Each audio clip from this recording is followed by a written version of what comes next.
What's going on, everybody? I'm Jackson Roberts here with your sports. Hope you all had a nice weekend. With the NFL draft approaching, many college football standouts were looking to take their talents to the league, one of whom was North Dakota State's own Derek Tuszka.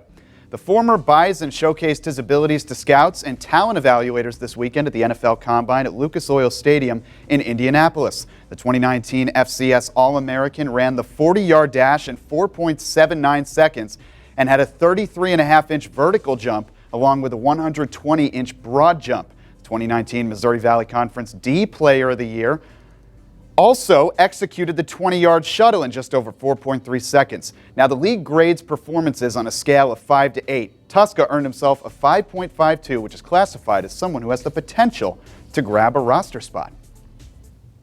Over in Minneapolis, the Timberwolves were looking for their second win in the last 3 games after dropping 5 straight.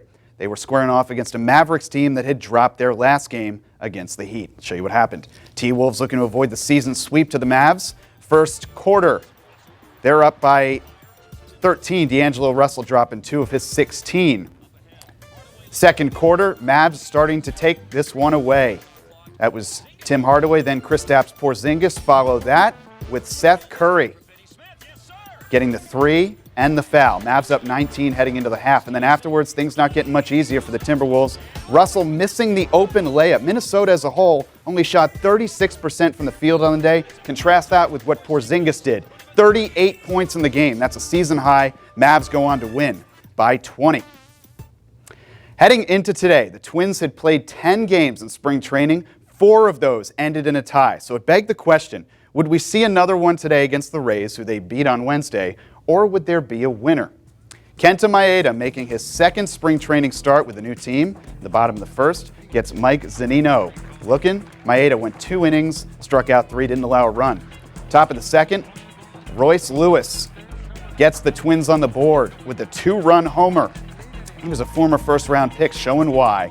They go up 2-0. Bottom of the inning, Kevin Kiermaier hitting what looks like a routine fly ball to left, but Brett Rooker can't quite haul it in, losing it in the sun, so Kiermaier gets to third. Fast forward to the bottom of the fourth. 4-2, Tampa has taken the lead, and they might as well extend it. Zunino, the 3-run homer, giving the Rays an extension. They go on to win 8-2. Down in Florida, North Dakota State baseball used 2 RBI singles, a sac fly, and a fielder's choice to come back with 5 runs in the 9th and beat St. Bonaventure in the first of a doubleheader between the two. In the second game, a Peter Brookshaw 2-run homer helped lift the thundering herd past the Bonnies.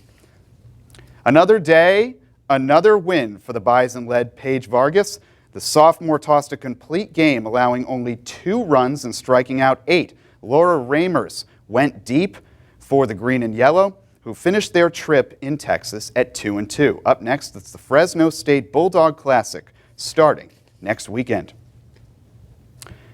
North Dakota softball rounded out the San Diego Classic earlier today, falling to Weber State 7-4. The UNCW Invitational is next for the Fighting Hawks, and that begins on Friday. There's about a month and a half left of play in the NHL regular season, and the Wild are starting to play with a heightened sense of urgency. Minnesota has won 5 of their last 6, and in that span have outscored opponents 27-15. Tonight they were hosting the Capitals, looking an inch closer to securing a playoff spot. First period were scoreless, and that's Ryan Donato with his 14th goal on the season, making it 1-0. Halfway through the first, tied at 1 after an Alexander Ovechkin goal, Richard Panik, and it's 2-1 Caps.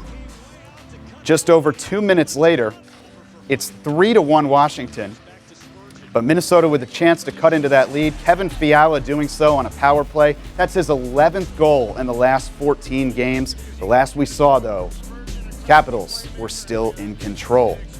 Busy weekend in sports, guys, and surely we're going to have a lot more coming this week.